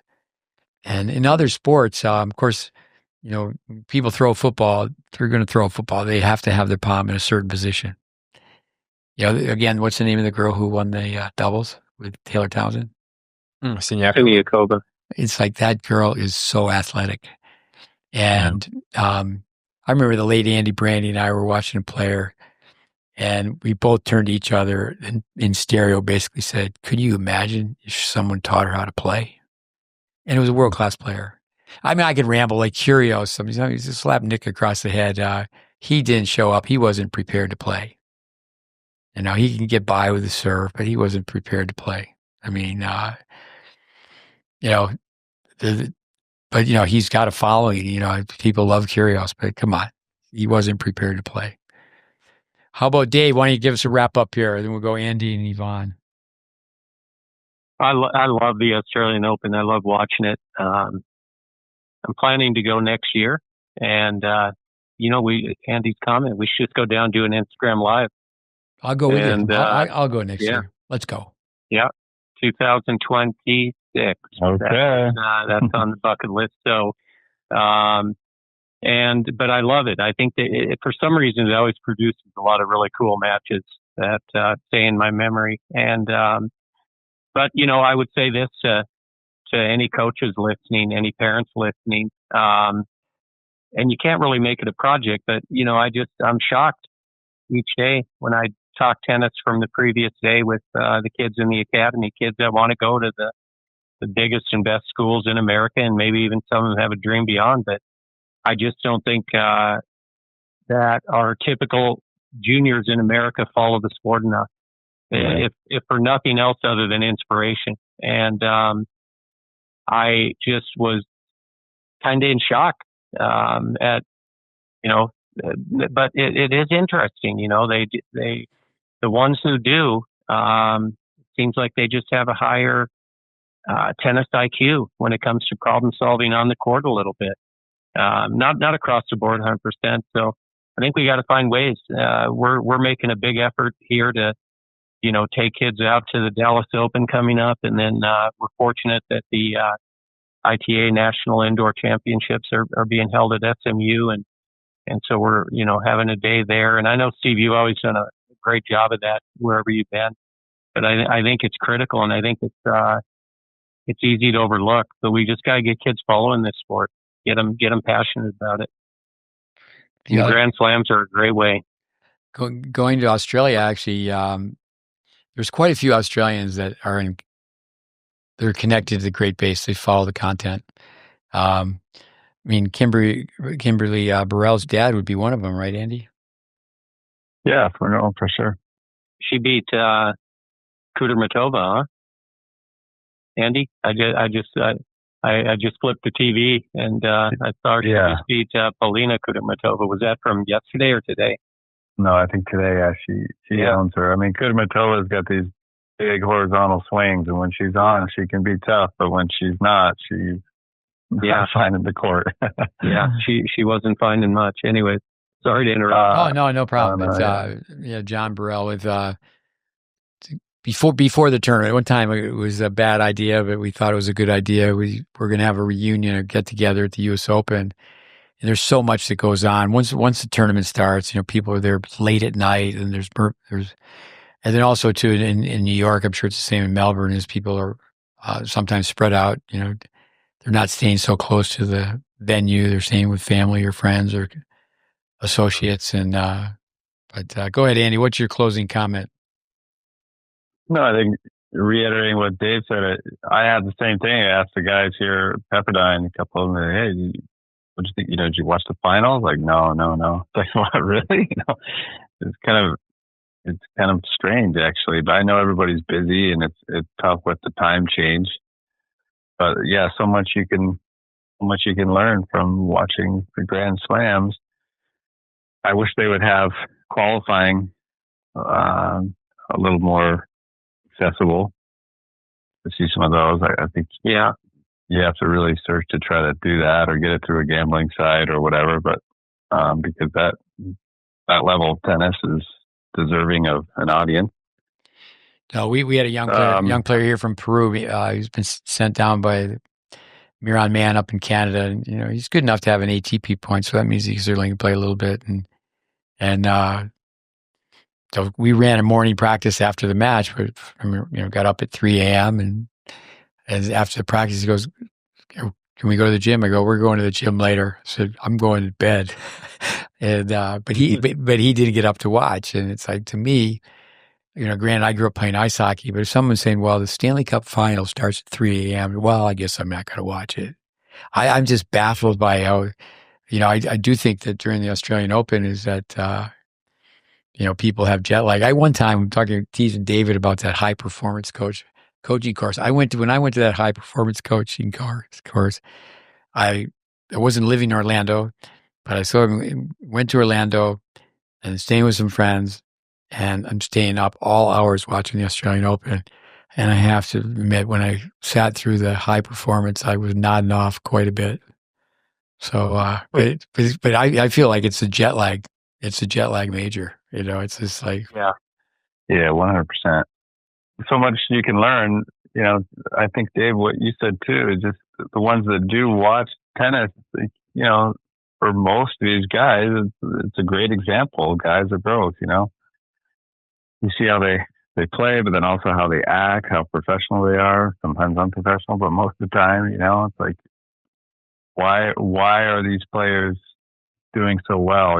Success leaves clues. Like, okay, why is Lerner Chin, last summer he's playing 15Ks and UTR events, PPT events. Why all of a sudden is he doing well? And it's just, the guy plays big targets, and he's cool as a cucumber, and he's having fun, and, he's just mature, So, I mean, neither one of those guys are going forward much, but still, you go, okay, you got to be able to run and play big targets and keep the ball in play to beat Medvedev. Well, it's like, why wouldn't you want to go, hey, what are these guys doing so well that maybe I could do? Well, one way to define the GreatBase is it's homework. A lot of homework's been done. I haven't done it yet, but I will do some homework on this Japanese girl who she wins the final 6-0, 6-1. And I wouldn't say I have intellectual curiosity, but I would say I have the curiosity of a jock. Like, I want to find out. And that's the beauty of YouTube now, is that all these kids are saying, okay, you don't need to spend any time watching cats on a toilet. It's just so dumb. Is that? But I'm curious. Is that this is? I mean, granted, maybe your opponent came up a little bit lame and was injured, or there was maybe some reason why the score was so one-sided. But it's like to find out. Yeah, but I think what you just said about Lerner Teen is that's the beauty of it, is to just get better. You can't be anybody else. Everybody else is taken. The competition's in the mirror. And you have this opportunity to play a sport of a lifetime, and your parents are giving you a gift, and just get after it, and you got, I think so many things. Mobility, though, we are, mind, mobility, mechanics. Matt Clore, I've said this on the podcast. He said it well, is that, a lot of the people that we've worked with, and Matt has been in our corner now 17 years. And my son, you recruited my son when he was 17 years old. So it's easy for me to remember the connection. And we've done a lot of things together. Is that a lot of times we're making someone a tennis player, then we're hoping that we can make them an athlete, and then make them a fighter.